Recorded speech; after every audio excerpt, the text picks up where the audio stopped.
มีธรรมพระเดชคุณหลวงพ่อพระธรรมเสนาบดีหลวงพ่อรองเจ้าคณะภาคเจ็ดเจ้าว่าพระคณะเจ้าดอยสุเทพไหว้สายังพระสงฆ์เทรานุเถระสังฆเจ้าทุกตนทุกโลกคณะสัทธาสาธุชนพุทธบริษัททั้งหลายค่ำคืนนี้วันนี้เป็นวันสำคัญในทางพุทธศาสนาเรียกว่าวันอัฐมีบูชาลำลึกน้อมถวายเป็นพุทธสักการะต่อองค์พระสัมมาสัมพุทธเจ้าวันนี้คล้ายวันถวายพระเพลิงพุทธสรีระขององค์พระสัมมาสัมพุทธเจ้าล่วงเลยมาจนถึง 2,567 ปีในค่ำคืนนี้เป็นค่ำคืนวาระสุดท้ายในการกระทำความเป็นบุญที่เราได้ร่วมกันกระทำมาตั้งแต่เดือนวิสาขมาสมาจนถึงปัจจุบันนี้ณวันนี้เป็นคำรบถ้วนที่23ของงานทุกค่ำทุกคืนที่ผ่านมาในค่ำคืนนี้ได้กราบไหว้ศาลในเมตตาธรรมของท่านอาจารย์พระไวดิกาไกรสอนกิตติเวทีวัดท่าไคร้ตำบลแม่สาอำเภอแม่ริมจังหวัดเชียงใหม่เป็นองค์เมตตาเทศเทศนาธรรมวันนี้ได้เวลาเป็นมงคลจะได้ประกอบพิธีในนามของพระเดชคุณหลวงพ่อพระธรรมเสนาบดีขอเจริญพรเรียนเชิญคุณแม่จันทาจินดามังได้อธิษฐานจิตเป็นประธานจุดธูปเทียนบูชาพระรัตนตรัยเพื่อความเป็นมงคลเป็นมังคละขอเรียนเชิญคุณแม่จันทาจินดามังครับผม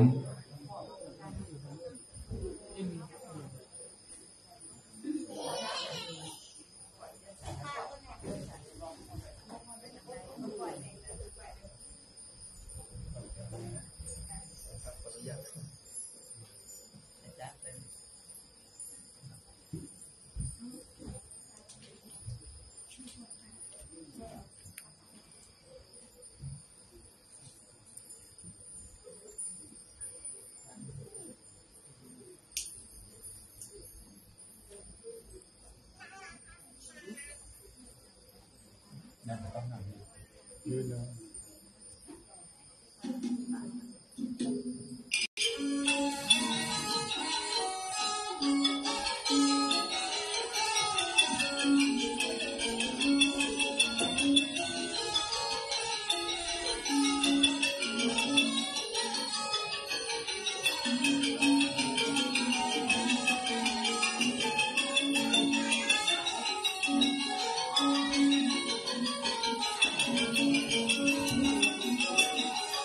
และถ้าความเป็นมังคละเป็นมงคลนะครับจุดเทียนถวายต้องทำขอรับเกียรติจากคุณแม่สุกัญญาทองแดง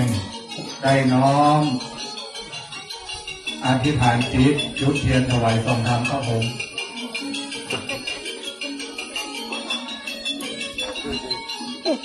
จะไปทางไหนได้ครับ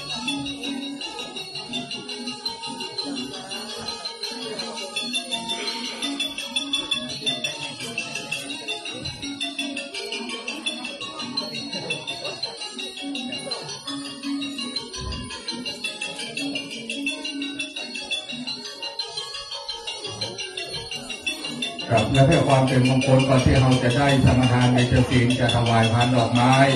ขอรับเกียรติจากคุณสุวัฒน์ชนานันท์นะครับได้น้อมถวายพานดอกไม้ขอรับเกียรติจากคุณสุวัฒน์ครับผม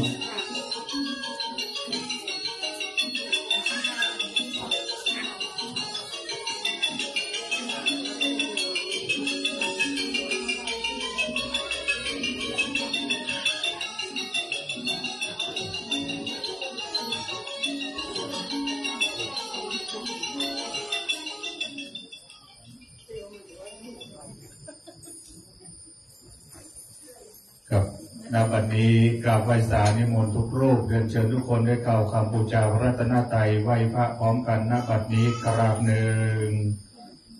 กราบสองกราบสามอิมินาสกาเลนะพุทธังอภิปูชยามิอิมินาสกาเลนะธัมมังอภิ ปุชยานิเยเมนาสการเรนะสังฆังอภิปุชยามิอะระหังสัมมาสัมพุทโธภะคะวาพุทธังภะคะวันตังอะภิวาเทมิสวากขาโตภะคะวะตาธัมโมธัมมังนามัสสามิสุปฏิปันโนภะคะวะโตสาวกสังโฆสังฆังนามามิต่อไปเชิญคณะสัทธาสาธุชนได้กล่าวคำอาราธนาเบญจศีลพร้อมกันนะครับมายังพันเตวิสุงวิสุงรักนาทายาเตสระเนนะสหปัญจศีลานิยาจามาโพธิยัมปิมายังพันเตวิสุงวิสุงรักนาทายาเตสระเนนะสหปัญจศีลานิยาจามาตาติยัมปิมายังพันเตวิสุงวิสุงรักนาทายาเตสระเนนะสหปัญจศีลานิยาจามานะโมตัสสะภะคะวะโตอะระหะโตสัมมาสัมพุทธัสสะนะโมตัสสะภะคะวะโตอะระหะโตสัมมาสัมพุทธัสสะนะโมตัสสะภะคะวะโตอะระหะโตสัมมาสัมพุทธัสสะนะโมตัสสะภะคะวะโตอะระหะโตสัมมาสัมพุทธัสสะ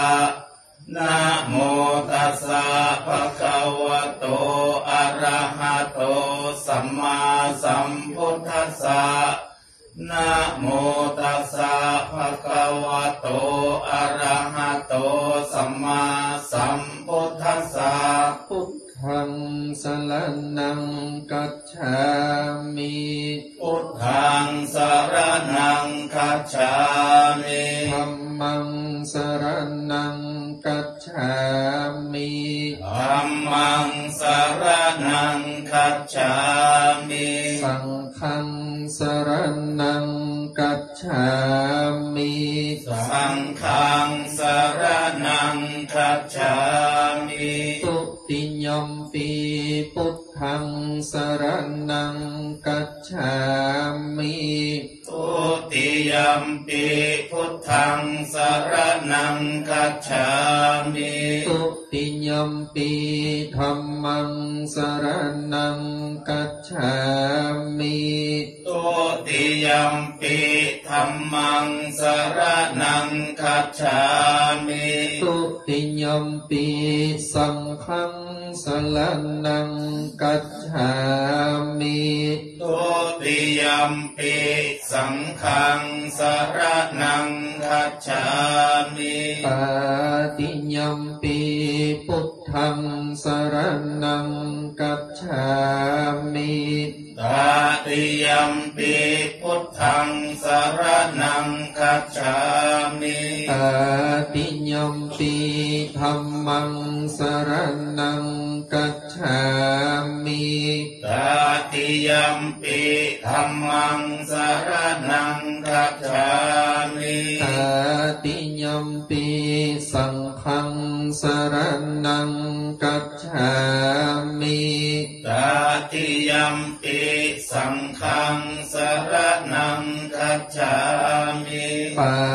นาติปาตาเวรมณีสิกขาปัตตังสมาธิยามิปานาติปาตาเว สิกขาปะทังสมาธิยามิอะทินนาตานาเวรมณีสิกขาปะทังสมาธิยามิอะทินนาทานาเวรมณีสิกขาปะทังสมาธิยามิกาเมสุมิจฉาจาลาเวรมณีสิกขาปะทังสมาธิยามิกาเมสุมิจฉาจาราเวรมณีสิกขาปะทังสมาธิยามิมุสาวาตาเวรมณีสิกขาปะทังสมาธิยามิมุสาวาตาเวรมณีสิกขาปะทังสมาธิยามิสุราเมรยมัชฌัปปมาทัฏฐานาเวรมณีสิกขาปะทังสมาธิยามิสุราเมรยมัชฌัปปมาทัฏฐานาเวรมณีสิกขาปะทังสมาธิยามิอิมานิปัญจสิกขาปทานิสีเลนะสุขติยันติสีเลนะโภคสัมปทาสีเลนะนิพุติยันติตัสสัมมาสีรังวิโสภะเยสาธุสาธุสาธุกับลำดับต่อไปในเมตตาธรรมของท่านอาจารย์พระไวดิกาไกรสอนกิตติเวทีวัดตะไคร้ตำบลแม่สาอำเภอแม่ริมจังหวัดเชียงใหม่จะได้เป็นองค์เมตตาเทศนาธรรมณบัดนี้มหาพรหมตนอกแอนภาพต้องเต้นกระดานตองทำใดทัดทอ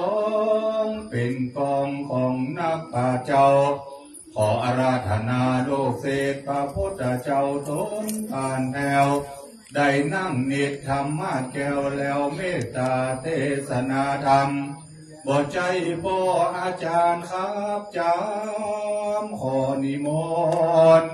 ใส่ละบามธรรมกราบเก้าและกราบไปข้าเจ้าทั้งหลายได้เงี่ยงหูฟังธรรมังอนุกรรมปิมังปะจังลาธนังกะโลมาโส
ทา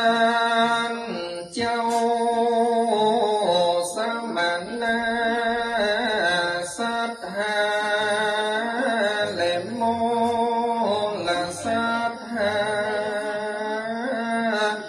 ทั้งหลาย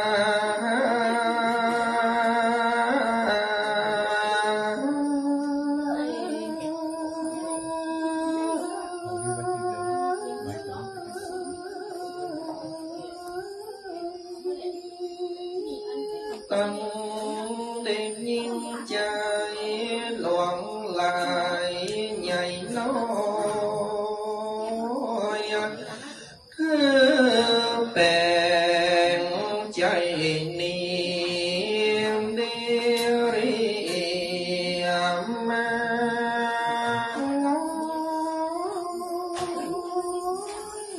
แล้วก็ยิ่งนอดา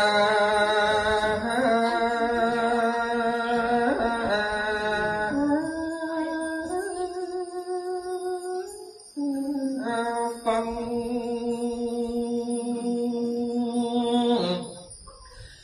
อันเจิญตีวัดดาเจ้าทั้งหล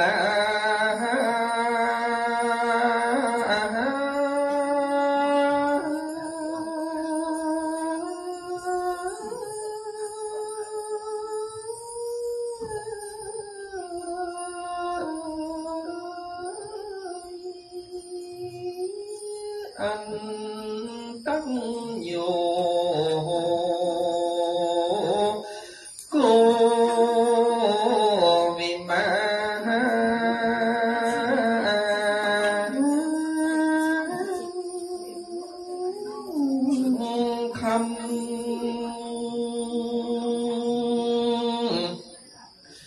จงจังฟังเสียงสา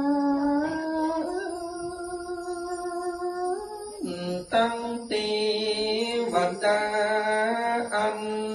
รักษากายสันดานโจ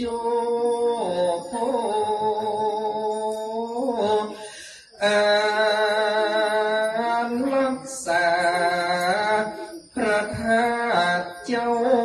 ดอยสุเทพนี้เป็นนาเก่า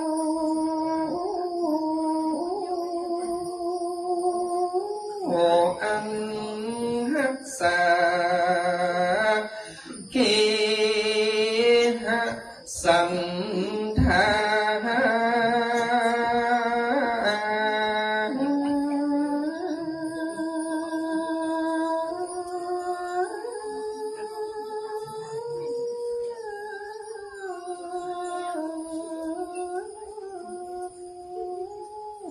ตัวของกู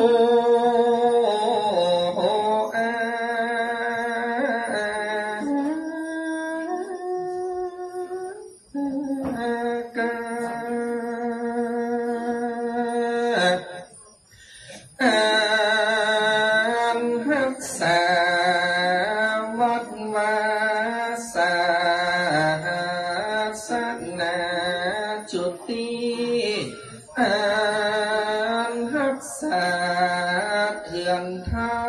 มสรรสา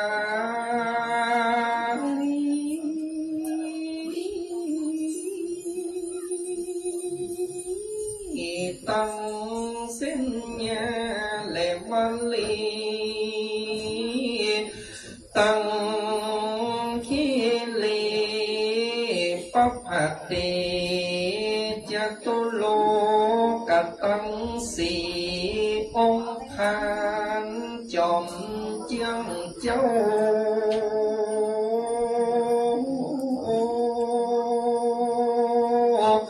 ขออัญเชิญเทวดา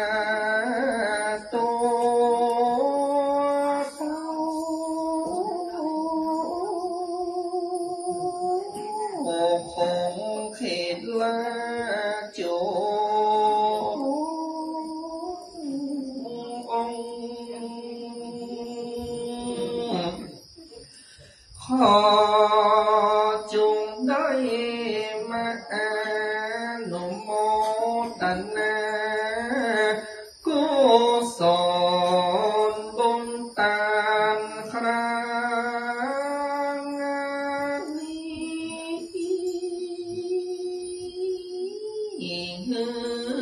เป็นมิม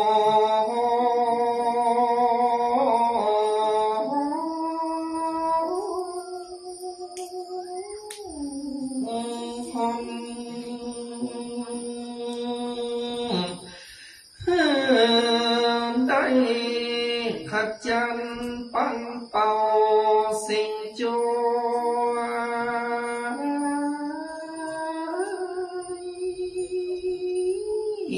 ทั่วแห่งห้องภายโส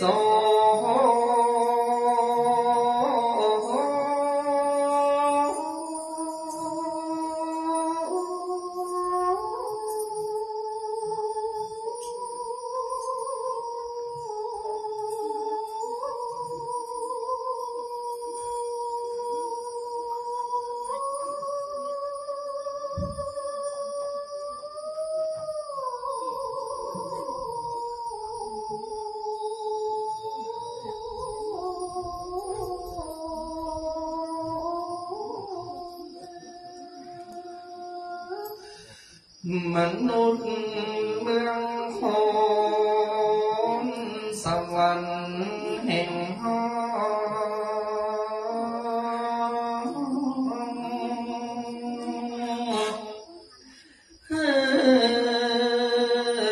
สัก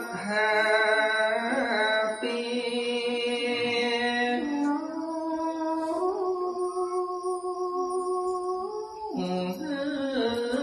ได้อยู่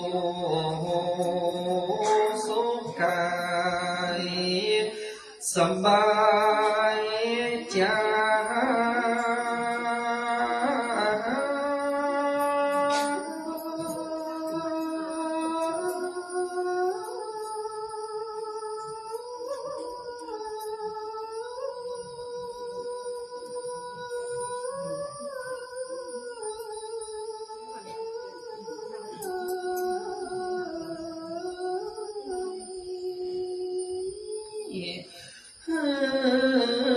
ได้มีโจใจดีเหมือนกันโจ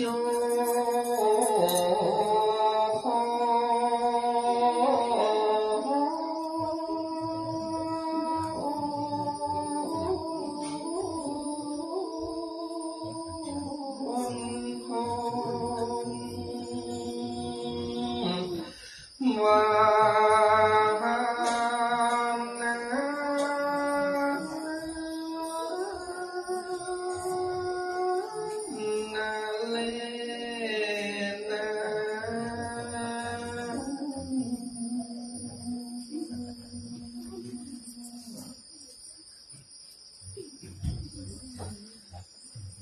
ขอยกมือ10 นิ้วใบสายังพุทธพิมปาสารลูกเจ้าพระธรรมเจ้าและพระสังฆเจ้าอันเป็นสรณะติเพิ่มสูงสุดของข้าพเจ้าและหมู่เฮาเจ้าข้าทั้งหลายกับนอบนบบูชาซึ่งพระบรมธาตุเจ้าโดยสุดเตอันเป็นพระธาตุเจ้าอันเป็นลักใจของเจ้าพุทธคนล้านนาและทั่วโลกโดยความเคารพนอบนบบูชากับในร่มธรรมร่มบารมีพระเดชพระคุณหลวงพ่อพระธรรมเสนาบดีรองเจ้าคณะภาค7ท่านเจ้าอาวาสวัดพระธาตุเจ้าโดยสุเทพราชวรวิหารผู้เป็นต้นเป็นประธานในท่ามกลางสงฆ์ที่นี่โดยความเคารพนอบนบบูชายิ่งและยกมือสาธุการ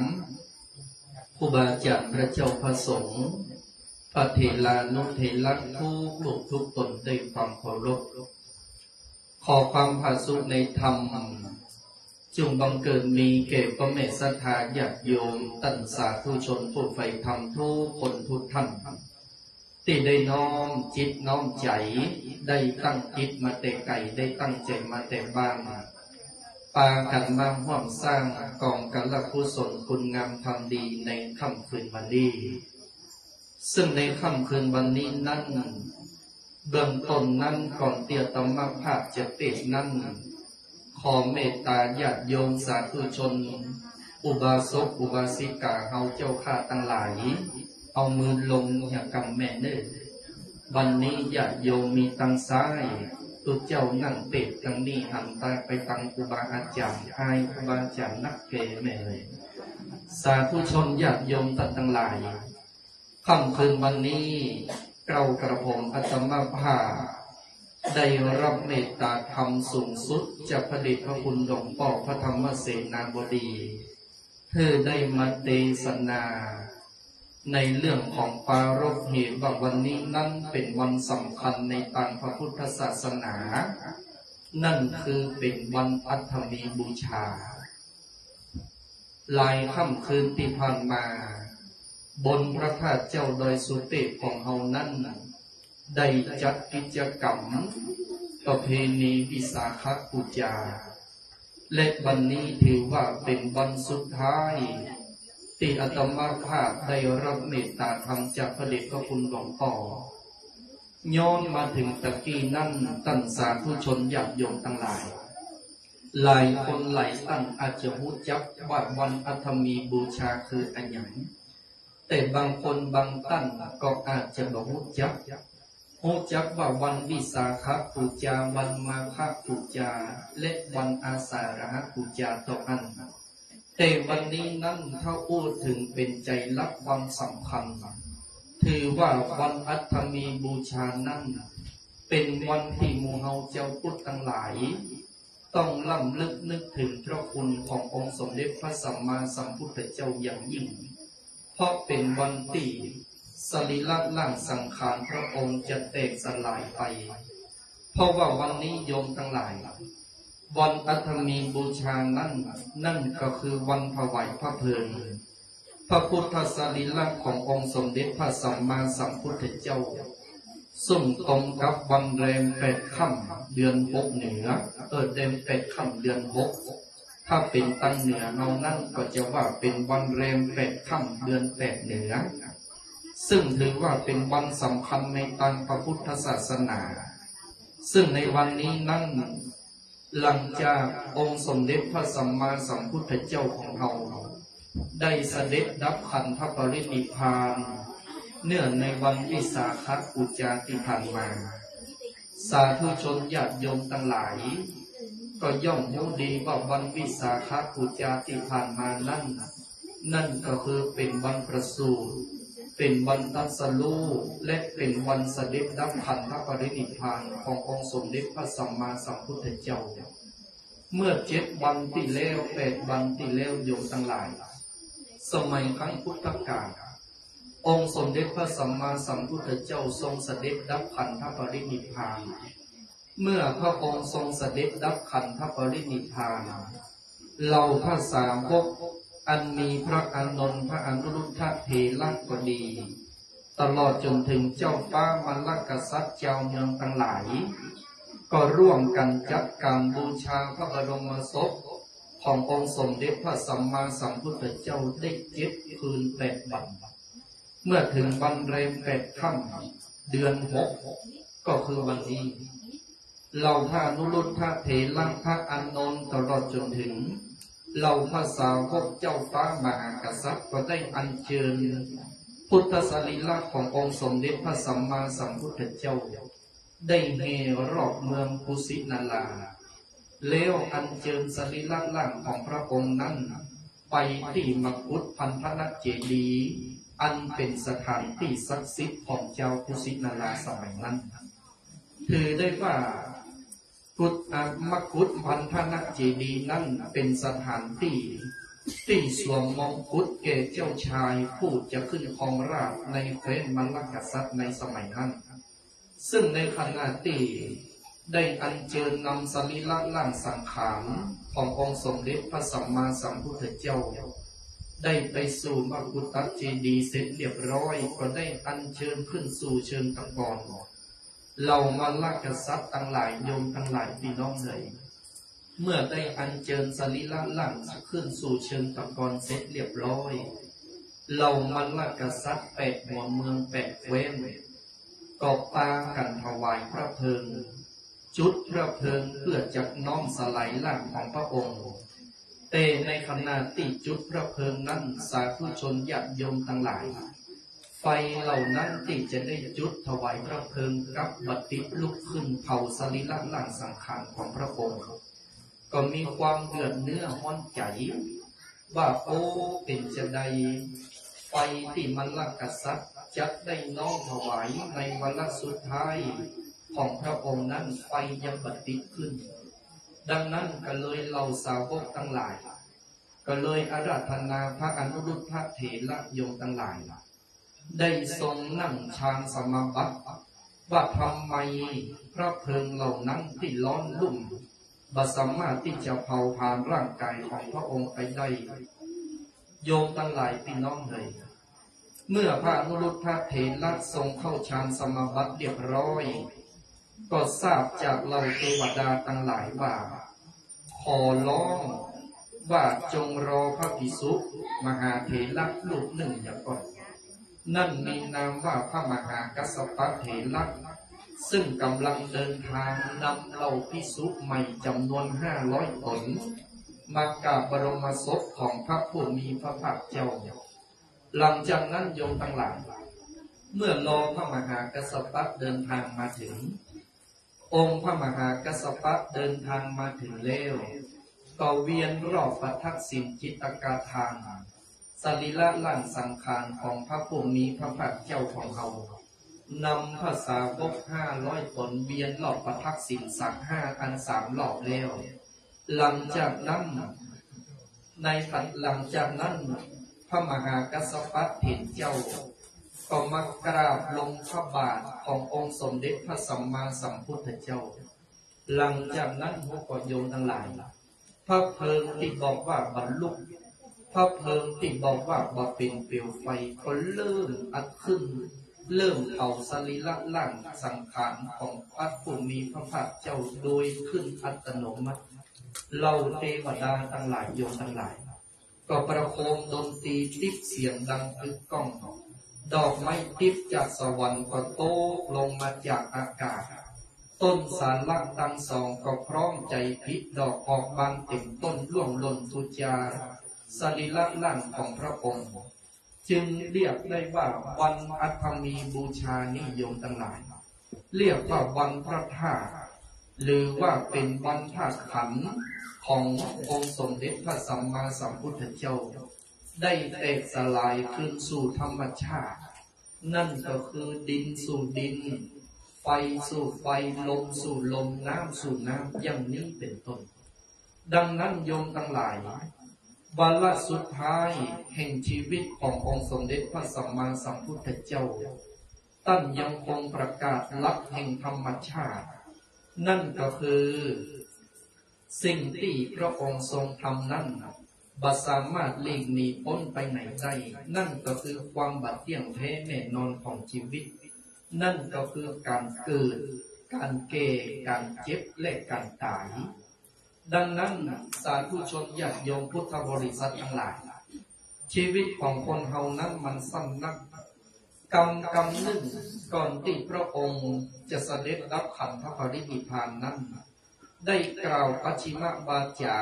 หรือปัจฉิมโอวาทเป็นกรรมที่บอกครั้งสุดท้ายจะปรินิพพานว่าวยธรรมาสังขาราอัปปมาเทนะสัมปาเททะซึ่งแปลใจความว่าสังขารทั้งหลายมีความเสื่อมสลายไปเป็นธรรมดาท่านทั้งหลายจงยังประโยชน์ตนและประโยชน์ผู้อื่นให้ถึงพ้องด้วยความบัประมาทดังนั้นโยมสาธุชนญาติโยมทั้งหลายวันนี้หมู่เฮาสาธุชนญาติโยมทั้งหลายได้พากันมาปรารภเหตุลำลึกนึกถึงพระคุณอันอเนกอนันต์ขององค์สมเด็จพระสัมมาสัมพุทธเจ้ากรรมที่ พระองค์ทรงบอกว่าเมื่อหมู่เฮาทั้งหลายนั้นอย่าตั้งอยู่ในความประมาทเพราะความประมาทนั้นเป็นบนทางแห่งความตายกรรมเก่าโบราณล้านนาพ่ออาจารย์เปิ้นได้กล่าวกรรมอยู่กรรมหนึ่งเปิ้นบอกว่า10 ปีอาบน้ำบ่หนาว20 ปีเปิ้นว่าแอวสาวบ่กาย30 ปีบ่นายสงสาร40 ปีเนี่ยการมันฟ้าผ่า50 ปีสาวน้อยดาบ่เจ็บใจ60 ปีไอ้มันฟันโผ70 ปีบ่ออกเต็มตัว80 ปีไข้หัวมันให้90 ปีไข้ก็ตายมาไข้ก็ตายแม่เลยดังนั้นโยมสาธุชนท่านทั้งหลายแต่กี้แม่ออกคนหนึ่งได้กังกาห้ามมาจุดเตียงเอาท่านอาจารย์สุมาเต้นเลยอีแม่นั่งมาได้หัวเข่ามันเจ็บเนี่ยอันนี้แหละโยมทั้งหลายอันนี้ถามว่าเขาประมาทในบุญก็เรียกว่าถึงแม้ว่าสังขารร่างกายเขาบ่ได้เอื้ออำนวยแต่โยมแม่เชื่อแน่วันนี้วัดใจหมู่เฮาเกิน100แม่เลยเพราะเรียกได้ว่าเฮามีธรรมะเป็นฐานเฮามีงานเป็นทุนและวันนี้ที่สุดของที่สุดเฮามีบุญเป็นเป้าหมายพระเดชพระคุณหลวงพ่อพระธรรมเสนาบดีหลวงพ่อเป็นพระมหาเถระผู้ใหญ่ที่มีเมตตาธรรมสูงวันนี้หลวงพ่อยังมานั่งเป็นรับใช้และเป็นรับใจให้กับญาติโยมเรียกว่าวันนี้หมู่เฮาต่างๆหลาย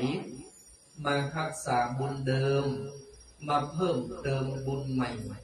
เป็นบุญที่ยิ่งใหญ่ฝากไว้ในพระศาสนาดังนั้นหมู่เฮาสาธุชนญาติโยมทั้งหลาย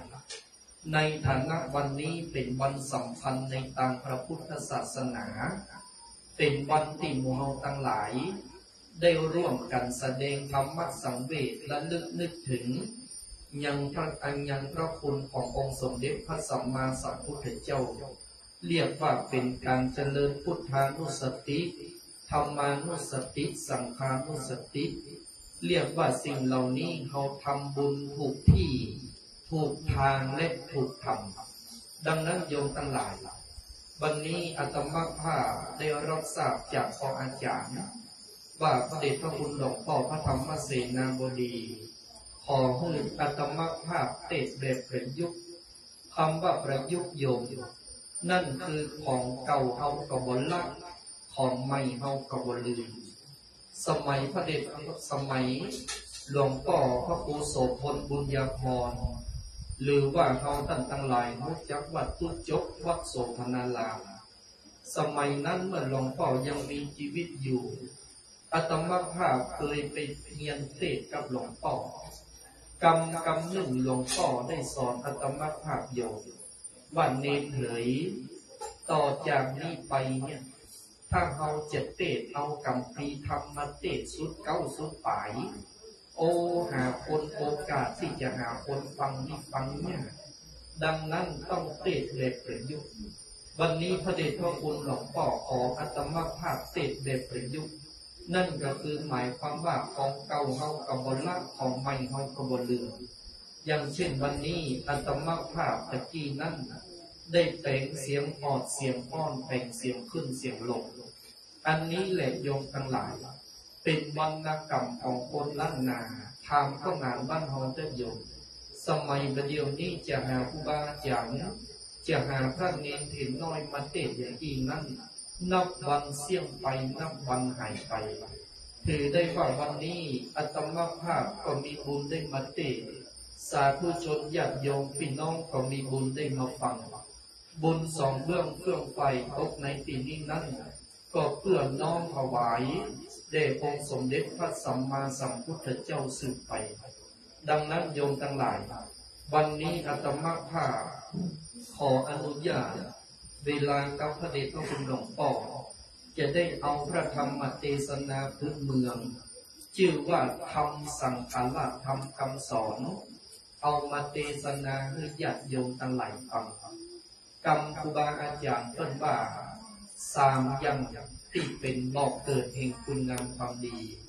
อย่างเช่นที่เราได้ทำกระทำในวันนี้นั่นคือกายเราทำกรรมเราอู้ใจเราคิดสามอย่างในวันนี้โยมทั้งหลายโยมต่อโยมแม่ได้ตั้งปรารถนาลุกตั้งแต่บ้านมา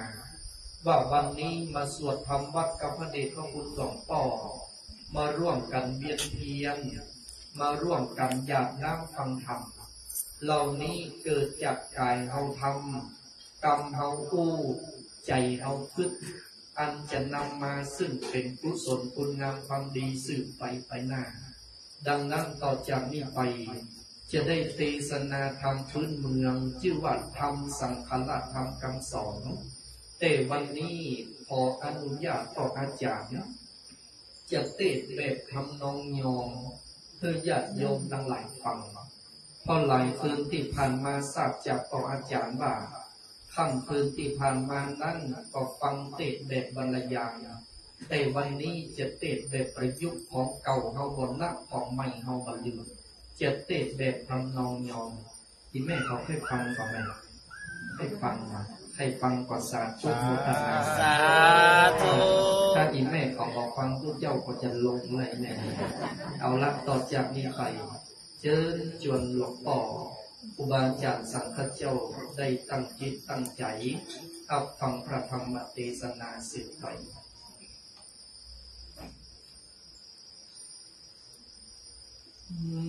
นะโมตัสสะภะคะวะโตอะระหะโตสัมมาสัมพุทธัสสะ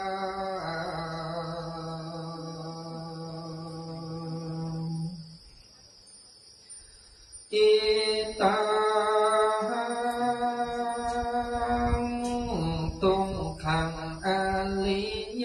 สัจจังจันติติตุงขังจัลลาปิตุงขังปัญญ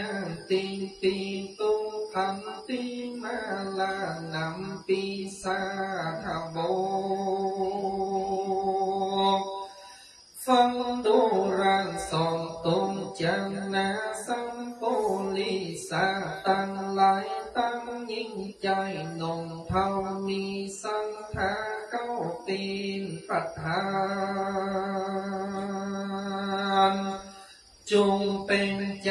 บ้านจึงจอยตามบ้านหอยกำทำยาจากกำน้อยใหญ่คนนั่งใกล้จังคนนั่งหลัง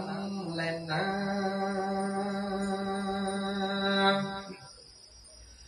จังเล่าว่าเตียนความตั้งอย่าความเมียงมาจงลาพันเป็นหนกันโก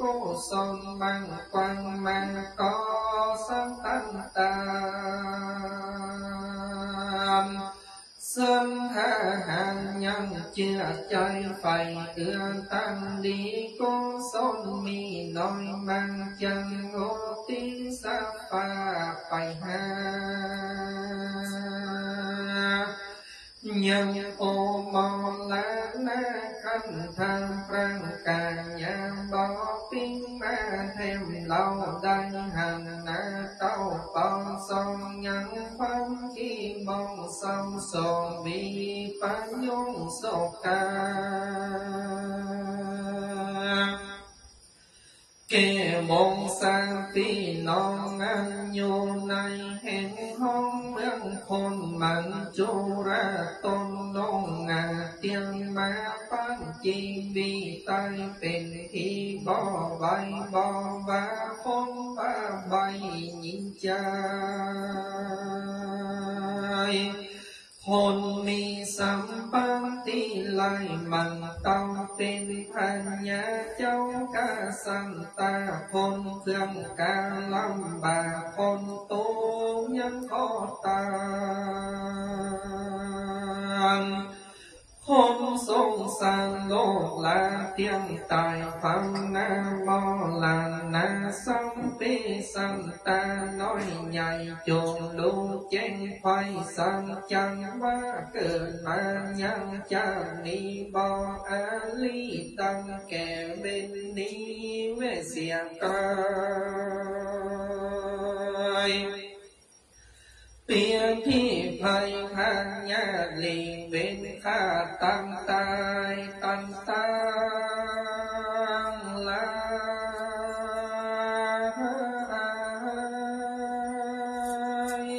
muôn mô chung tham lô ưng bàn đây lên hành thuần thì thần phạm tai ti chẳng ma kẻ hao la bay bay na khôn lô la lô ca phân tương ba văn cứ ma năm say lâu hô đây bên ma Tê mong tay môi mò bò hô lo văn đầy không còn tay này to mê không còn tay tè nhằm nói không không ôi đến hà không mô lan na mưa nồm xì na chung bằng na vai phong tài bay nhắm thao phong tài nhon cầm cầu phan ma phong mô lan na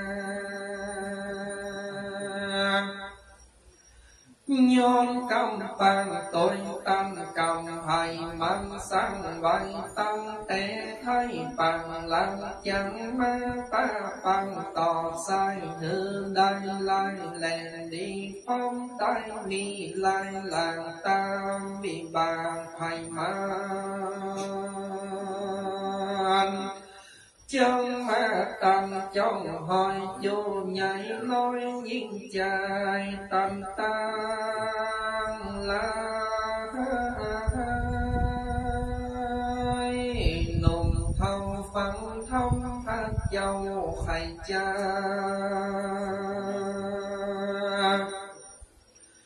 khoam số ca may màng chẳng coi hàng hay bay lên nam mô la sát ha tăng la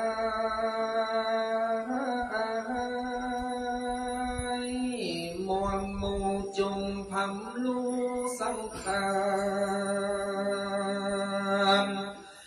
lô cha ti can có cơn bò phá sơn năng na sang khá la bò bằng tiếng lô khoăm nghiêng bay ma tin tung kha bò hườn lô mi cơn kề chiếp tai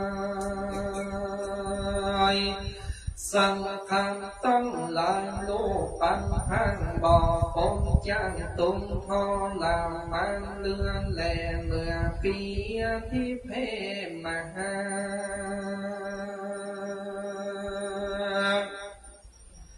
tiếng mô lan na chung hô bò bên cô nhìn chơi thấy trắng tay bay còn là cha bằng lô ca hay chẳng mô lan na mưa soi tam cầm trong hôi thấy mà cầm ma tân leo say tiếng chẳng đầy mưa mòn mê ma phố thầm bên châu có nhân khâu su niệm ban phong sòng sang lôn tay anh tu mấy năm na an ninh chẳng năn na bỏ tiếng bằng an năn ta năn con prào bằng lậu quân hàng đi cây leo say chơi ca tầm bồn hương tan nôn và hàn mi xin xa hăng xa bỏ nhà cha lên na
ดัง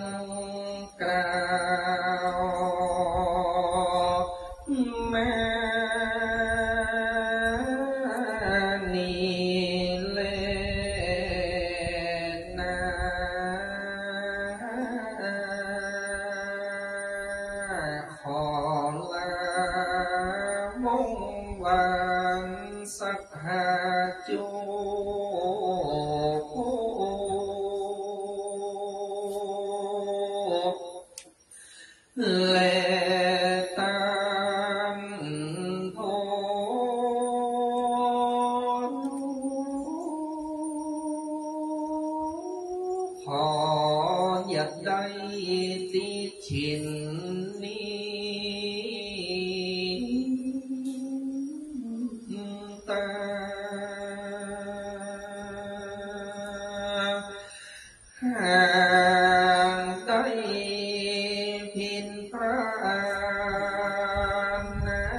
สังว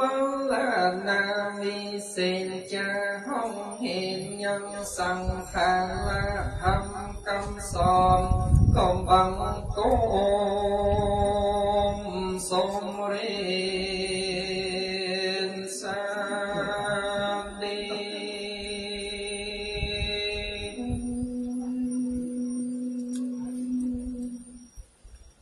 สาธุ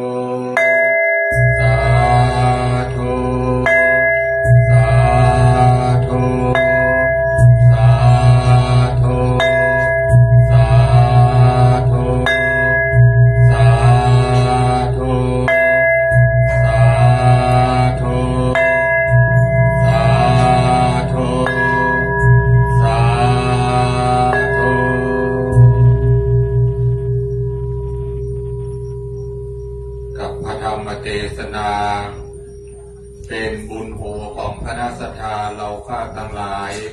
ที่ได้สดับรับฟังในค่ำคืนนี้ในเมตตาธรรมของท่านอาจารย์พระปฏิกาไกรสอนกิติเวทีวัดตาไคร้อำเภอแม่ริมจังหวัดเชียงใหม่เห็นองค์เมตตาเทศนาในค่ำคืนวันอัฐมีบูชาล้ำลึกน้อมถวายเป็นพุทธสักการะต่อองค์พระสัมมาสัมพุทธเจ้าและองค์พระสุวรรณเจดีย์พระบรมธาตุเจ้าดอยสุเทพเราได้กระทำบำเพ็ญบุญในเดือนวิสาขมาสเริ่มตั้งแต่เดือน8ออกค่ำวิสาขบูชามาจนถึงเดือน8แห่ม8ค่ำวันอัฐมีบูชาเราได้กระทำบำเพ็ญบุญฟังพระธรรมเทศนาทุกค่ำคืนเป็นเวลาถึง23คืนในค่ำคืนนี้ต่อไปเราจะได้น้อมนำประเคนถวายบูชากันเทศกันธรรมเพื่อความเป็นมงคลทุกคนนะครับที่อยู่ณประลัมพิธีมณฑลพิธีนี้ทุกคนเลยนะครับได้เป็นผู้น้อมถวายอนุโมทนาทุกคนทุกท่านได้มีส่วนร่วมทุกคนเลยนะครับ เพราะว่าเราได้มาประพฤติวัดปฏิบัติฟังธรรมในนามของวัดสาธุสาธุ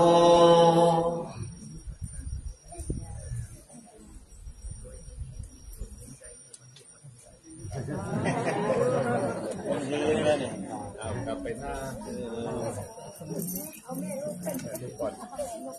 อาล่าหัวเขาอาล่าไม่อย่างนี้อาล่าหัวเขาอาล่า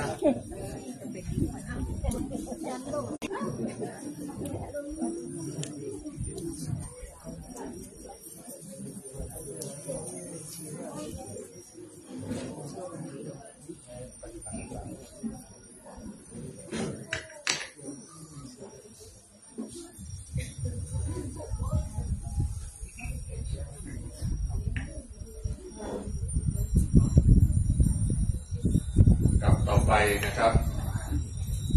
รับพรอันเป็นมังคลเป็นมงคลในภาคส่วนของพระธรรมเทศนาณบัดนี้ยะถาวะดีวะหาปุราปาริปุเรนติสากลังเอวะเมวะอิโตทินังเปตานังอุปกัมปติอิจิตังปฏิตังตุมหังคิปะเมวะสมิจจันตุสเพตุเลนตุสังกปาจันโทปนะระโสยถามณิโจติระโสยถาเอวังหนตุดีละอาจารย์ในวันนี้ก็หากว่าเป็นวันดีเป็นวันสลีสีสุขมังคละอันประเสริฐล้ำเลิศยิ่งกว่าวันและยามตั้งหลายบัดนี้ไม่มีท่านเจ้าสมณศัทธาพระเดชพระคุณหลวงพ่อพระธรรมเสนาบดีรองเจ้าคณะภาคเจ็ดท่านเจ้าอาวาสวัดพระธาตุเจ้าดอยสุเทพราชวรวิหารพร้อมด้วยครูบาอาจารย์สังฆเจ้าภิกษุสามเณรเถรเจ้าจุตนจุปงตลอดจนถึงศรัทธาอุบาสกอุบาสิกาสมีบานตันเข้าจุดหนุ่มเข้าใจยิงก็ได้ฝากกันสนองคงไฟตกแต่งเป็นทอดน้อมนำมันยังกันตยวัตถุต่างทั้งหลายพร้อมโดยจตุปัจจัยไตรยตานมวลผลนี้มาทักปนาถวายเป็นตามเนื่องในการเทศนาทำเพื่อน้อมถวายเป็นพุทธบูชาแก่องค์สมเด็จพระสัมมาสัมพุทธเจ้าบุญกุศลที่เฮาตั้งหลายได้ร่วมกันสร้างบุญญาปาลมีกับพระเดชพระคุณหลวงพ่อขอได้เป็นเตจยะขอได้เป็นบุญขอได้เป็นบารมีธรรมปกป้องขึ้นท่านเจ้าสมณศัทธาและมูลศรัทธาเจ้าข้าทั้งหลายให้ได้อยู่ดีมีสุขให้ได้กำจูวละพระพุทธศาสนาตั้งแต่นี้ต่อไปแม้ว่ากรรมกรรมภาธนามีด้วยประการสันใดก็ขอให้ได้ปันสมสรบุตรที่จุเยี่ยมจุภาการไป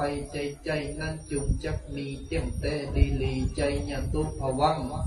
ใจยะมังกลังใจยะมหาลาภังใจยะสุขาวะหังใจยะโสถีภวันตุเตสัพพิปิโยเอวัจจันตุสัพพะโลกโกวินัสสันตุมะเตภวัตวันตรโยสุขีติคายุโกภวะอภิวาตันนเสริสนิจังพุทธาปัจจายโนจัตตาโลธรรมาวัฏันติอายุวันโน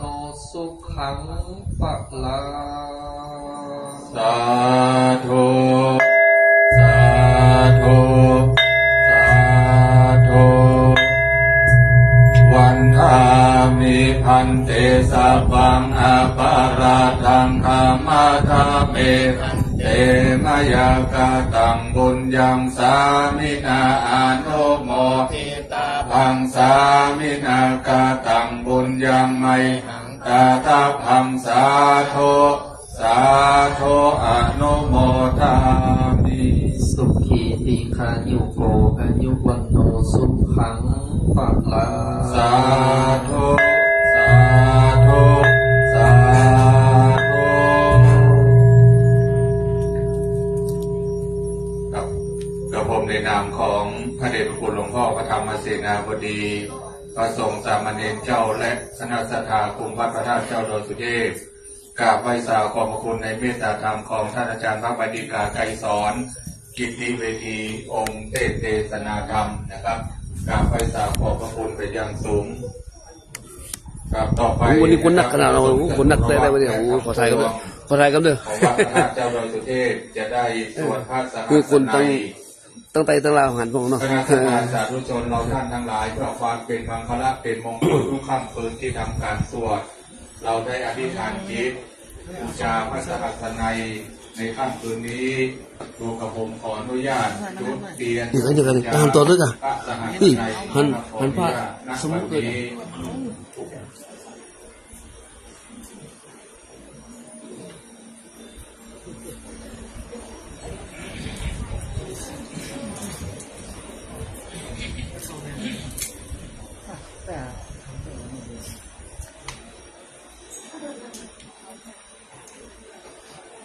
แกบ้องมันช่องหน้าซิเกลือ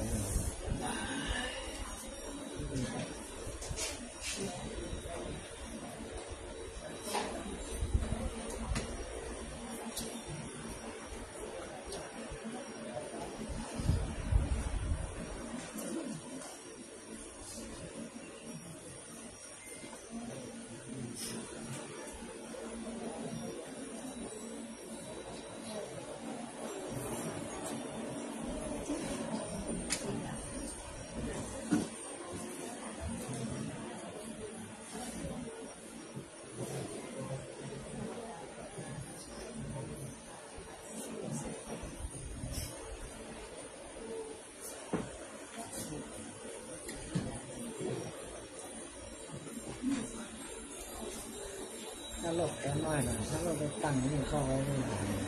ได้ขึ้นเลยน้องได้ขึ้นเลยเสร็จได้เลยนะโมตัสสะภะคะวะโตอะระหะโตสัมมาสัมพุทธัสสะนะโมตัสสะภะคะวะโตอะระหะโตสัมมาสัมพุทธัสสะนะโมตัสสะภะคะวะโตอะระหะโตสัมมาสัมพุทธัสสะ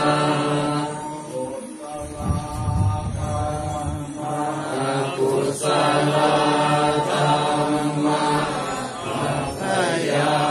กตาธรรมะกตเมธรรมะกุศลายสมิงสมาเยโลกุตรังชานังภาเวตินิยานิกังอปัจจยคามินทิสิกตานังปหานายปัตตมายภูมิยาปัตติยาปิเยวกาเมหิปัตตมังสานังอุปสัมปัชชวิหารติทุกขาปฏิปัฏฐังพันธาปิญญังทุกขาปฏิปัฏฐังกิปปาปิญญังสุขาปฏิปัฏฐังพันธาปิญญังสุขาปฏิปัฏฐังกิปปาปิญญังตัสสมิสมาเยภาโสโหติอวิงเทโปโหติเมธัมมากุศลกตเมธัมมากุศลายสมิงสมาเยโลกุตรังชานังภาเวตินิยานิกังอปัจจยคามินทิสิกตานังปหานายปัตตมายภูมิยาปัตติยาวิตา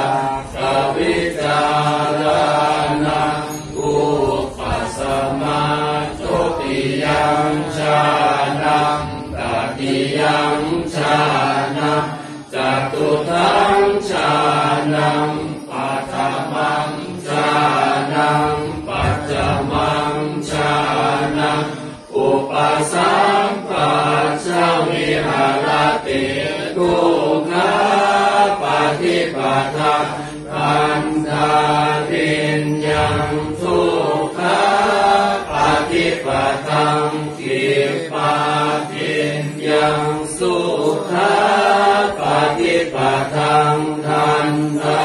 วิญญังสุขา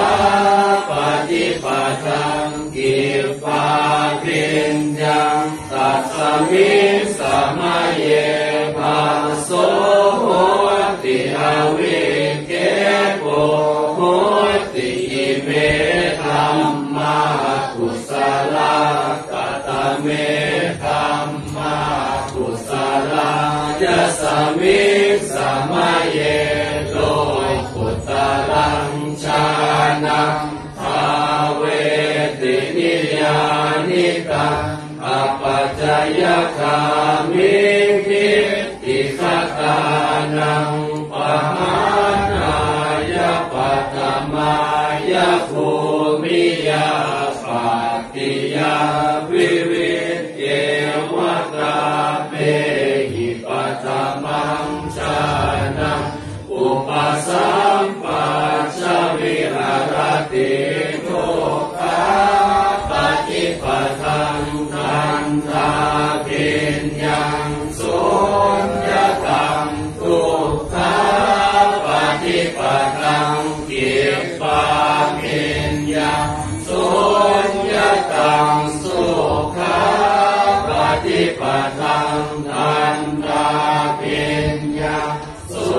ญญตังสุขาปฏิปทังกิปาวิญญังสุญญตังตัสสมิสมัยเยภาโสโหติอวิเกโกโหติเมธัมมากุศลกัตเมธัมมากุศลายะสมิสมัยเยโลกุตรังชานังภาเวตินิยานิกังอปัจจยคามิทิติคตานังปหานายะปัตตมายะภูมิยาปัตติยาวิตากวิจารานังโวปัสสมาทุติยังชานังตติยังชานังจตุทังชา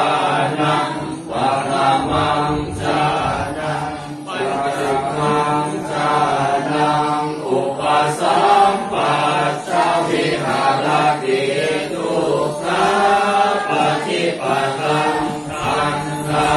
วิญญังสุญญตังสุขาปฏิปทังกิปาวิญญังสุญญตังสุขาปฏิปทังทันตาวิญญังสุญญตังสุขาปฏิปทังกิปาวิญญังสุญญตังตัสสมิสมัยเยภาโสโหติอวิเกโกโหติเมธัมมากุศลกัตเมธัมมากุศลายะสมิสมัยเยโลกุตรังชานังภาเวตินิยานิกังอปัจจยคามิทิติคตานังปหานายะปัตตมายะภูมิยาปัตติยาวิวิเจวกาเมหิปัตตมังชานังอุปสัมปัชชวิหารติทุกขาปฏิปทังอันธาวิญญังอัปปฏิตังทุกขาปฏิปทังกิ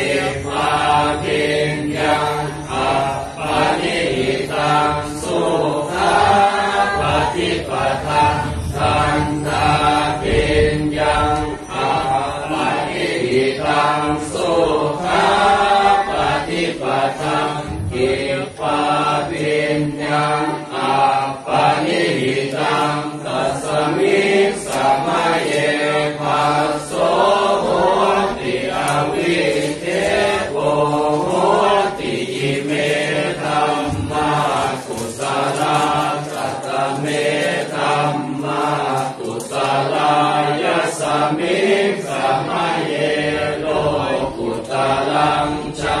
นังภาเวตินิยานิกาอาปัจจยคามินิยัมชานังจตุถังชานังปัฏฐมังชานังปัญจมังชานังอุปสัมปัชชวิหารติทุกขาปฏิปตังอันตรากิญญาอาปนิหิตังทุกขาปฏิปตังกิปปาปิญญาอาปนิหิตังสุขาปฏิปตังอันตาปิญญาอาปนิหิตังสุขาปฏิปตังกิปปาปิญญาอาปนิหิตังตัสมิงสัมมาเยปัสโสโหติอวิเคโกโหติอิเมธัมมากุศลกตเมธัมมากุศลายสมิงสัมมาเยโลกุตลังชานังภาเวตินิยานิกังอปัจจยคามิงกิติตตานังปะหานายปัฏฐมายโภมิยาปัตติยาวิวิเทวกาเมหิปัฏฐมังชานังอุปสัมปัชชวิหารติทุกขาปฏิปตังอันทาปิญญาฉันทาติปัตเตยังวิริยาติปัตเตยังจิตตาติปัตเตยังวิมังสาติปัตเตยังทุกขาปฏิปตังกิปปาปิญญาฉันทาติปัตเตยังวิริยาติปัตเตยังจิตตาติปัตเตยังวิมังสาติปัตเตยังสุขาปฏิปตังทันตาปิญญาฉันทาติปัตเตยังวิริยาติปัตเตยังจิตตาติปัตเตยังวิมังสาติปัตเตยังสุขาปฏิปตังกิปปาปิญญาฉันทาติปัตเตยังวิริยาติปัตเตยังจิตตาติปัตเตยังวิมังสาติปัตเตยังตัสสมิงสัมมาเยปัสโสโหติอวิเคโกโหติอิเมธัมมากุศลกตเมธัมมากุศลายสมิงสัมมาเยโลกุตลังชานังภาเวตินิยานิกังอปัจจยคามินิติกตานังปะหานายปัฏฐมายภูมิยาปัตติยาวิตังกวิจารานังโมปัสสมาทุติยังชานังตติยังชานังจตุถังชานังปัฏฐมังชานังปัญจมังชานังอุปสัมปัชชวิหารติทุกขาปฏิปตังอันตาปิญญาฉันทาติปัตเตยังวิริยาติปัตเตยังจิตตาติปัตเตยังวิมังสาติปัตเตยังทุกขาปฏิปตัง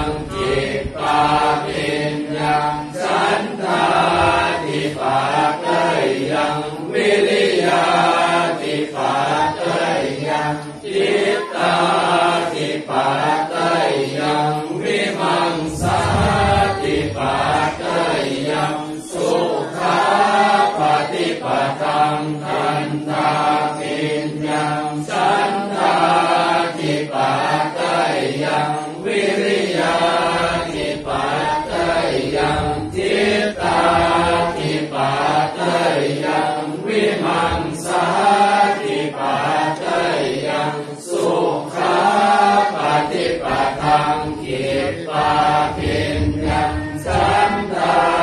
ธิปัตตยังวิริยาธิปัตตยังจิตตาธิปัตตยังวิมังสาธิปัตตยังอัตโตปะมะสุขาปฏิปตังทันตาปิญญังสันทาธิปัตตยังวิริยาธิปัตตยังจิตตาธิปัตตยังวิมังสาธิปัตตยังอโศกมสุขาปฏิปตังกิปปาปิญญังสันทาธิปัตตยังวิริยาธิปัตตยังจิตตาธิปัตตยังวิมังสา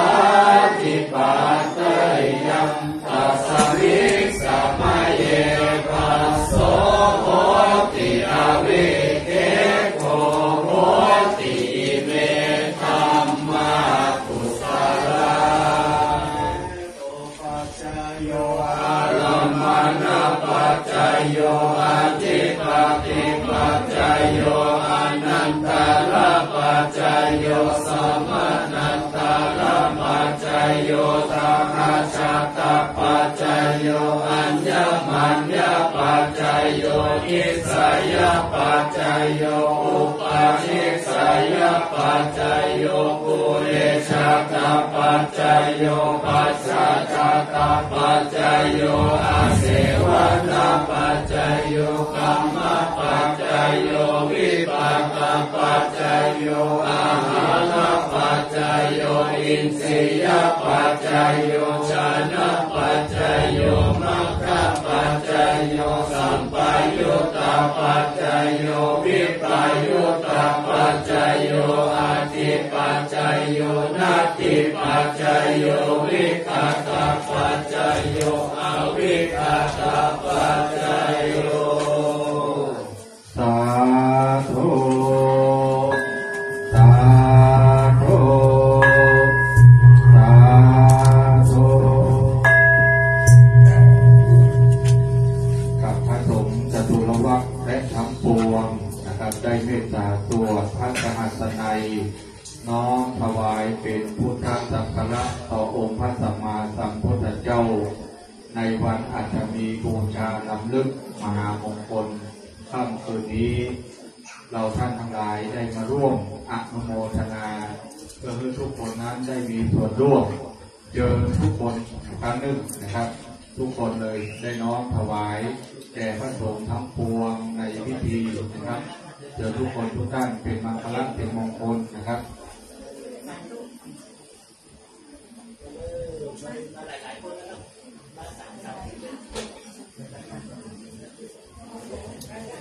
องค์ไหนสองคนองค์ไหนสองคนก็ได้องค์ไหนสองคนก็ได้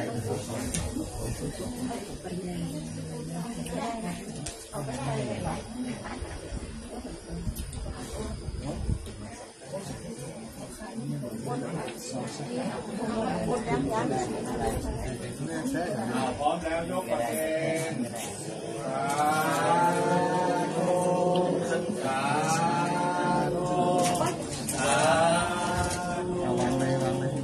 วางก่อนข้าวเลย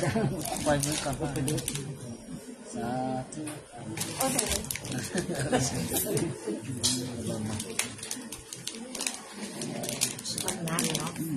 อยู่วันโนสุขังพลังสลับแรงแล้ว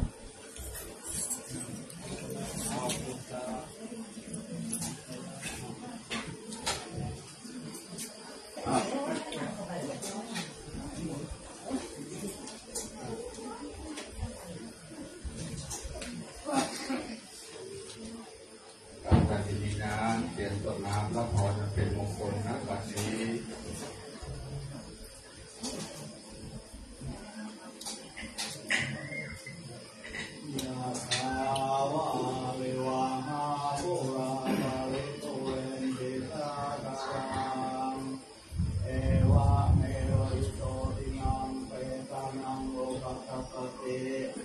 อิจิตังปะติตังตุมหังคิปะเมวะสมิจตุสัพเพปุเรนตุสังกปาปันโทปนรโสยะถามะนิโชติระโสยะถาวิวัจจันตุสัพพะโลกวินาศตุมาเตภวังวันตรายโยสุขิติกายุโกภวสัพพิติโยวิวัจจันตุสัพพะโลกวินาศตุมาเตภวันวันตรายโยสุขิติกายุโกภวสัพพิติโยวิวัจจันตุสัพพะโลกวินาศตุมาเตภวันวันตรายโยสุขิติกายุโกภวะอภิวาทนาสิริสานิจังวุฒาปัจจายโนจัตตารโลธรรมวันทันติอายุวันโนสุขังภาลังเตเมอาภาสิเนยาติเมตัสสะกาจะเมเปตานังนาทินังราชาปุเพกตมโนสารังนาอิโลนังสาโสโกวายาวันยาปฏิเทวนานัตตังเปตานามาสายาเอวะเดกังลิยาตายโยอายัญจัตโตทักขินาเทนาสังฆามิสุปฏิทิตาเจคาราตังหิตายาสัทธานาโสอุปกังปฏิโสยาสิตังโมจะอายังนิทัสสิโตเสตานาปุชาจัตตาอุราลาภลันจะกิกุธรรมโนสัจเจนังตุมเหหิปุญญังปัสสุตังอนาปกันติธัมมังนาลังนาคันตุสัพพะเทวตาสัพพะพุทธานุภาเวนัสสตตาโสทิภวันตุเตภวันตุสัพพะมังคลังลักขันตุสัพพะเทวตาสัพพะธัมมานุภาเวนัสสตตาโสทิภวันตุเตภวันตุสัพพะมังคลังลักขันตุสัพพะเทวตาสัพพะสังฆานุภาเวนัสสตตาโสทิภวันตุเตสาธุสาธุสาธุกัดเพื่อกระทำมาเป็นบุญของเราสำเร็จทั้งสามประการคือหนึ่งทานนามัยบุญสำเร็จด้วยการทำบุญถวายมหาทานสองศีลไมยบุญสำเร็จด้วยการสมาทานรักษาศีลสามภาวนาไมยบุญสำเร็จด้วยการเจริญเมตตาภาวนาต่อไปนี้กราบไหว้ตาและเรียนเชิญทุกท่าน เข้าสู่ภาวนาใหม่กำหนดลมหายใจเข้าลมหายใจออกเอาเข้าคู่ลมหายใจณบัดนี้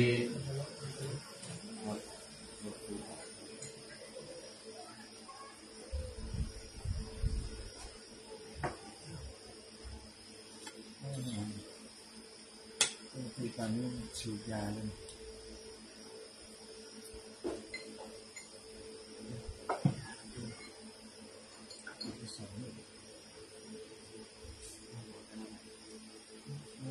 กับพอควรต่อไปนะครับกล่าวคำแผ่เมตตากับสรรพสัตว์และแผ่เมตตากับตัวเองนะครับว่าตามสัพเพสัตตาสัตว์ทั้งหลายที่เป็นเพื่อนทุกข์เกิดแก่เจ็บตายด้วยกันทั้งหมดทั้งสิ้นอะเวลาหนตุจงเป็นสุขเป็นสุขเถิดอย่าได้มีเวรซึ่งกันและกันเลยอัพพยาปัชชาหนตุจงเป็นสุขเป็นสุขเถิดอย่าได้พยาบาทเบียดเบียนซึ่งกันและกันเลยอะนีคาหนตุจงเป็นสุขเป็นสุขเถิดอย่าได้มีความทุกข์กายทุกข์ใจเลยทุกขีอัตตานังบาริหารันตุจงมีความสุขกายสุขใจรักษาตนให้พ้นจากทุกข์กายทั้งหมดทั้งสิ้นเถิดอหังสุขิโตโหมิทิฏฐุโขโหมิอะเวโรโหมิอะโรโหโหมิสุขีอัตตานังปริหารามิขอให้ตัวของเราเองจงมีความสุขปราศจากทุกข์ไม่มีภัยไม่มีเวรไม่มีโรคอยู่เป็นสุขทุกเมื่อเถิดอิตังตานากัมมังเนปานาปัจจายโยโหตุโนนิจจังอิตังศีลากัมมังนิปานาปัจจายโยโหตุโนนิจจังอิตังภาวนากัมมังนิปานาปัจจายโยโหตุโนนิจจังกังเพ็ญเกโกสาลังกาตัมปังกัมมังสัพเพหิกาเตหิกาตังปุญญังโน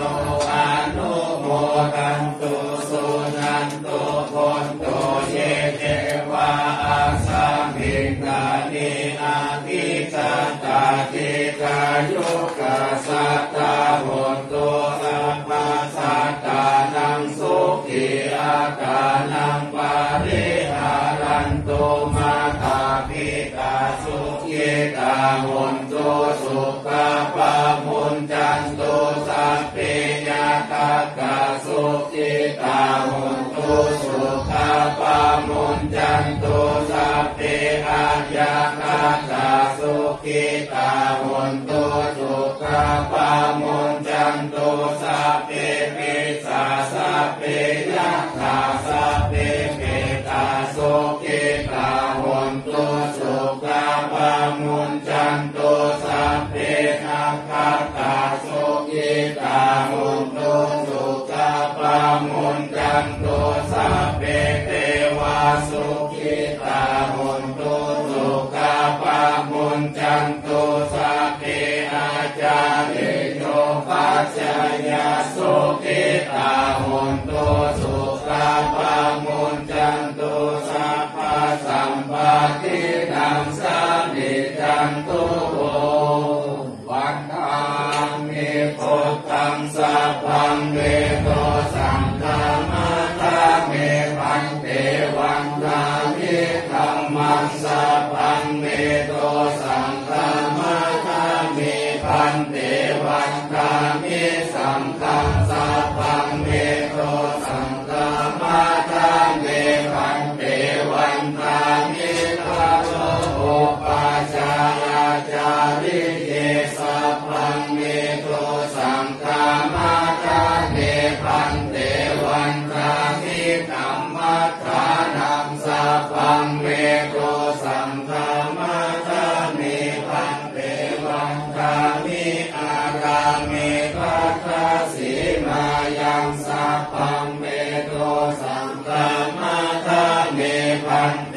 วันทามิเกติยังสัพพังสัพพทาเนสุปฏิทิตาสาริลาธาตุมหาโพธิพุทธรูปังสัตตาลังสัตตานาคาโลเกเทวาโลเกธรรมโลเกสัมโพธิเสรังกาติเปสาริลาธาตุโยเกสาธาตุโยอาระหันตาธาตุโยเกติยังทันทาโกติจาโตราเสเตสาหาเสธัมมาตันเตสาเพสัมปาทาเจติยังอาหังวันทามิสัพพะโสต่อไปกล่าวคำไหว้การบูชาพระบรมธาตุเจ้าดอยสุเทพให้ว่าพร้อมกันนะครับนะโมตัสสะภะคะวะโตอะระหะโตสัมมาสัมพุทธัสสะนะโมตัสสะภะคะวะโตอะระหะโตสัมมาสัมพุทธัสสะนะโมตัสสะภะคะวะโตอะระหะโตสัมมาสัมพุทธัสสะโตวันนะเจติยังเกสาวารามาตาลุมพัง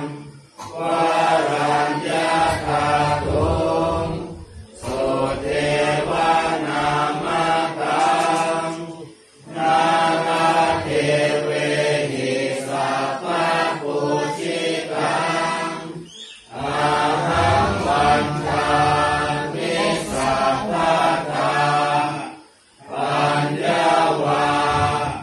อาสานิงเดวายันติมาเทวาทาลายังปิตาตาตาเยสาสนานิยานิเกติโมฆะปัจจามาวารังอาปายานิวารานังอาราหังสัพพะโสปานังปัตตมังอุปัสสังอาหาเปวะปัตตติวาลังยังยังสาตังสังฆามัจเจพุทธัสสะวะกราบหนึ่งกราบสองกราบสาม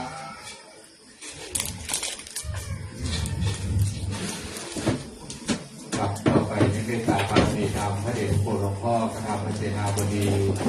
ก็จะได้นำคณะศิษยานุศิษย์คณะสถานสาธุชนน้องๆเยาวชนบ้านดอยสุเทพทำการประทับติเวียนเทียนรอบองค์พระสุวรรณเจดีย์พระบรมธาตุเจ้าดอยสุเทพเป็นระนาบตามรอบเรียนเชิญทุกคนทุกท่านณบัดนี้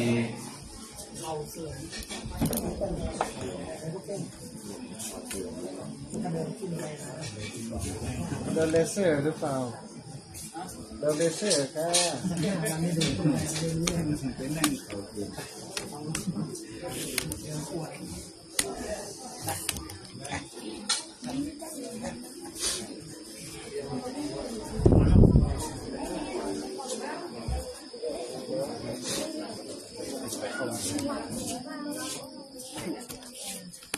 อิติปิโส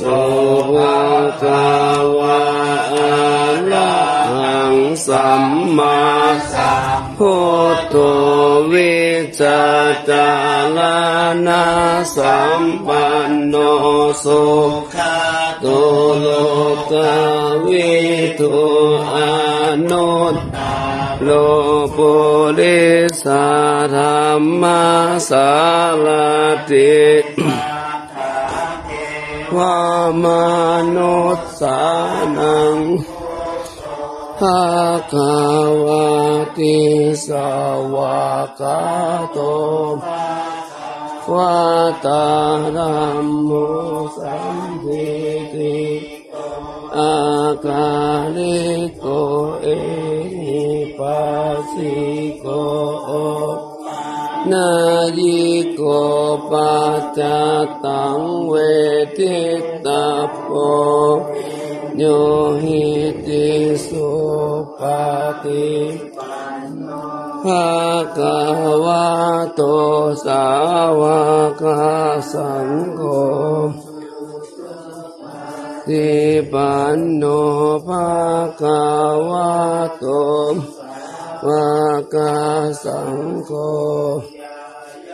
มาติปันโนภะคะโตสาวกสังโฆมิติปาติปันโนภะคะวะสาวกสังโฆตังจัตตาริปุริสายุกานิอัตตาคาลาเอสาภะคะสาวกสังโฆอาหุนายโยทักขินายโยอัญชลิกาลานิโยอนุตตลังเขตังโลกัสสะปิอิติภะคะวะอะระหังสัมมาโทวิจาจารณะสัมปันโนสุโตโลกวิทูอานุตปุริสธรรมสาทิสัทธาเทวมนุษย์โหตุภะคะวะติวะคาโตภะคะวะตาสันติติโกอาคาลิโกเอปัสสิโกโอปานะปัจจตังเวทิตาโพหิติสุปฏิโนภะคะวะโตสาวกสังโฆปฏิปันโนภะคะวะโตสังโฆปฏิปันโนภะคะวะโตสาวกสังโฆสามีจิปฏิปันโนภะคะวะโตสาวกสังโฆจัตตาริปุริสายุคานิปุริสาภุคาลาเอภาวะโตสาวกสังโฆนายโยปาหุทักขินายโยอัญกาลนิโยอนุตตลังยาเกตังโลกัสสะปิปันโนภะคะ สาวกสังโฆปฏิปันโนภะคะวะโตวากาสังโฆปันโนภะคะวะโตสาวกสังโฆจิปฏิปันโนภะคะวะโตสาวกสังโฆจัตตาริปุริสายุคลานิปุริสาบุคาลาเอสะภะคะวะโตกาสังโฆโยปะหุนายโยทักนายโยอัญจลิกาลานิโยเกต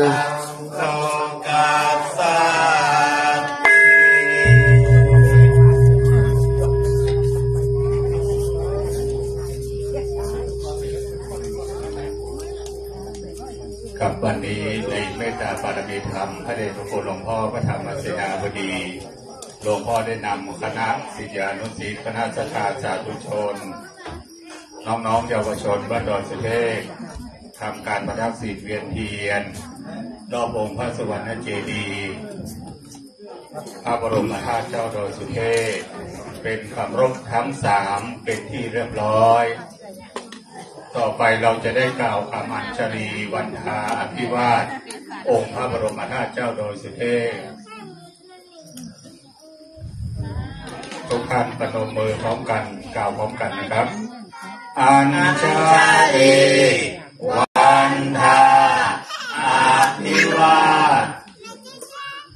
อัญชลีวันทาอภิวาทอัญชลีวันทาอภิวาทอัญชลีวันทาอัญชลีเข้าของกราบในเมตตาธรรมพระเดชพระคุณหลวงพ่อได้เมตตานั่งที่อาสนะให้คณะศิษยานุศิษย์คณะสัทธาสาธุชนได้วันตาน้อยในเมตตาบารมีธรรมกรรมฐาน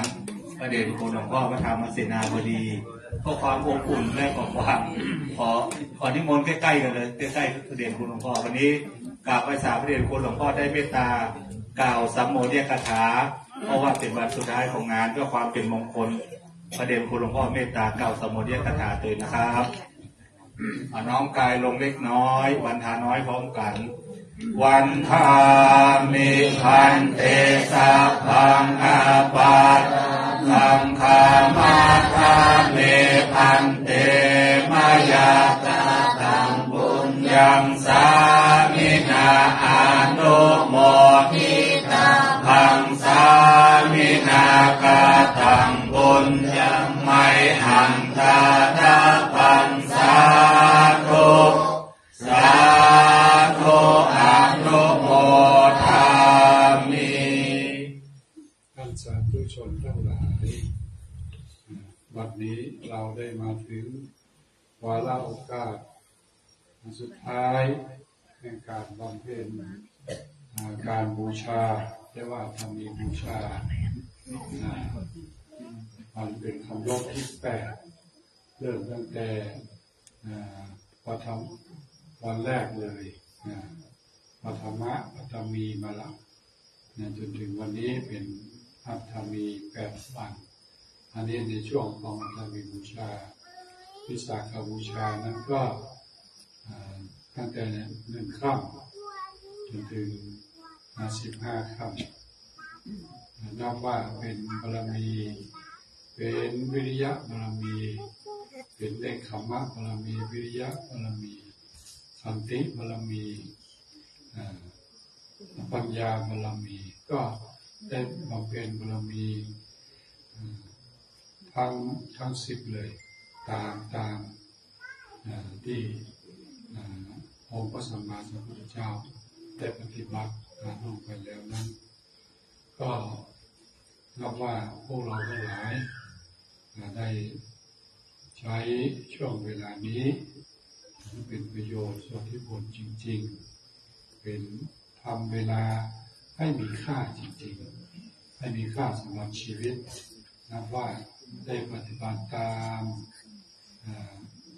โอวาทที่องค์พระสัมมาสัมพุทธเจ้าได้ตรัสไว้ในวันปรินิพพานว่าประมาเทนะสัมปาเทนะให้ท่านทั้งหลายจงยังความไม่ประมาทให้ถึงพร้อมก็คือการใช้เวลาของเรานี่แหละให้คุ้มค่าให้มีค่าที่สุดโดยสติและด้วยปัญญาพลานิสงส์ผลบุญนี้ก็เรียกว่าสมบูรณ์เราจะมุทิศเราจะฝากเราจะให้ใครแก่ใครก็ย่อมจะสำเร็จเป็นประโยชน์ทั้งตนเองด้วยทั้งคนที่เราต้องการจะให้ด้วยก็ขออนุโมทนาและอวยพรให้แก่ท่านสาธุชนพุทธบริษัททั้งหลายพระภิกษุสามเณรทุกท่านทุกรูปอุบาสกอุบาสิกาทั้งหลายญาติโยมสาธุชนทั้งที่ท่านมีอายุท่านก็มีความพยายามมีความภาคเพียรพยายามได้มานำตัวมาประพฤติปฏิบัติอยู่อย่างนี้เพื่อเป็นบุญเป็นกุศลก็ขอบุญกุศลจงปกปักรักษาคุ้มครองท่านทั้งหลายห่างจากภัยไกลจากเวรมีความสุขสมปรารถนาไม่คิดประสงค์สิ่งใดก็ขอให้สำเร็จสมดังใจปรารถนาจงทุกประการและขอให้ท่านทั้งหลายเจริญยิ่งโดยจะถึงพิธพรใจทั้งสี่มีอายุวันนะสุขะพละตลอดไปโดยทั่วกันทุกท่านทุกคนด้วยเถิดสาธุสาธุ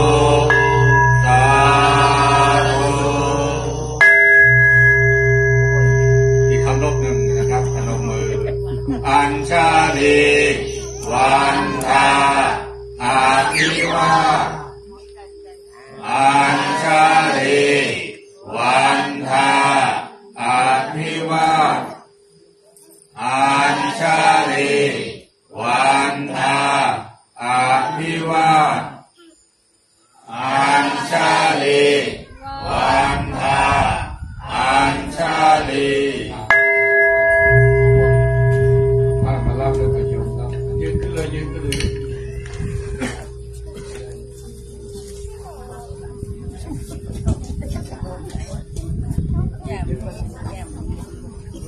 จะโยงไปยืนขึ้นเลยนะยืนเดี๋ยวยืน